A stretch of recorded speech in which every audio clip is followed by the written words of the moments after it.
Alright, so this is for Tommy. He's doing his practical. So, Hi, Tommy. yeah. So this is my beautiful assistant, Meg. She's going to help me out. Okay, so when you go into the practical room, there will most likely be someone sitting there, like she is, and they're going to tell you that you have been presented with a patient with usually a brachial or radial break in their arm, and they're just going to ask you what you do. So there'll be material. You'll probably have a roller splint, triangle bandages, and then like soft bandages, soft roller ones.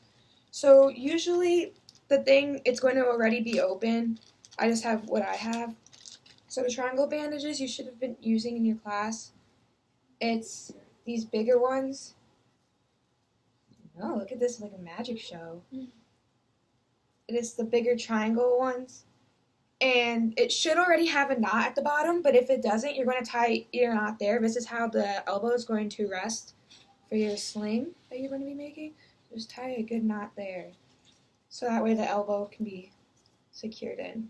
Alright, so the first thing you do when you see the patient, you're going to present and they're going to ask you, are you ready to start? And you're going to go, yeah.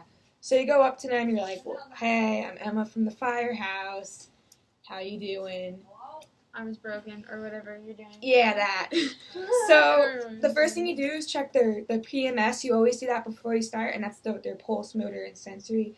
So here, just keep your arm like that. So you know how you usually check the pulse like that. Don't turn their arm because that's broken.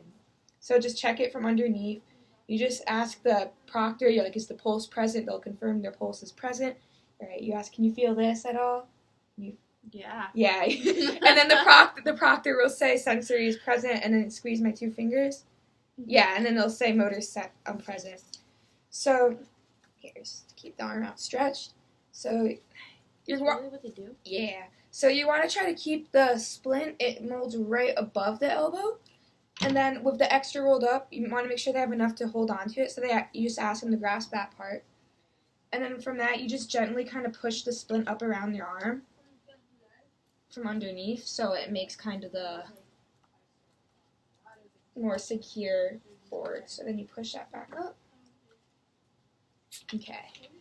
So just ask them just to keep a good grip. I did mine a little too here. I'm just going to roll it back up like one more step. Yeah, there you go. It's okay if on the exam you have to re-roll it a little bit. So just have them keep it up and steady. And it's okay. You have 10 minutes on this one, so you can take some time if you want to just make sure it's properly secured for the patient. Alright, so just hold that if they can. And then you're going to take the roller gauze. Hi. Yeah. So with the roller gauze, you want to make sure, so if they say it's a radial or brachial break, it's probably right here in the arm. So you want to roll the bandage around the break, not over it. So when rolling it, you want to start at the top of the arm and just do it tight and go around. I'll show you in a second where. So we'll say the break is right here on their arm. So I'm just going to go underneath that and then come up around the break so it's not covering the protruding bone. You don't like that word, the protruding. It's just my bone be popping out. This is real. Yeah, I know. Well, it's not. You're good. So then, with any extra bandage, you can just like tuck it underneath that part. If they have trauma shears, if you want to get that fancy, you can. So it's good too if you're wrapping it tight. Just ask them, does that feel too tight at all for you? No. All right, perfect. So now you're gonna have them just fold their arm inwards towards their body. Good. And now with the triangle bandage that you already put the knot in. So, Cool. Yeah, with the knot, it's right here. So that's the part their elbow's going to go into. So I'm just going to do that. It's going to wrap up towards the body. And you want to do it around the neck, up here. And then, so it's under the shoulder. Here. I know, I'm filming this on a laptop. So I didn't go over, I went under, so it's under the shoulder. I know, so some great filming. So it's underneath the shoulder, and then it's around the back of the neck, so it kind of makes that snug pocket. Here, hold your arm in. Okay. So then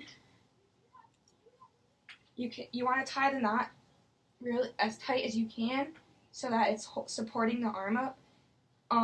You want to ask your patient too. Is it okay? Would you like me to put some padding underneath there? No. Okay. So they might say yes or no, depending how picky the volunteer person is. But it's always good to ask just because the cloth can irritate. All right. What up, boy? Good. All right. So then with one more triangle cloth bandage, you're going to take this one. It doesn't matter if it already has a knot in it. You're just going to kind of like tighten it so it's more a rope.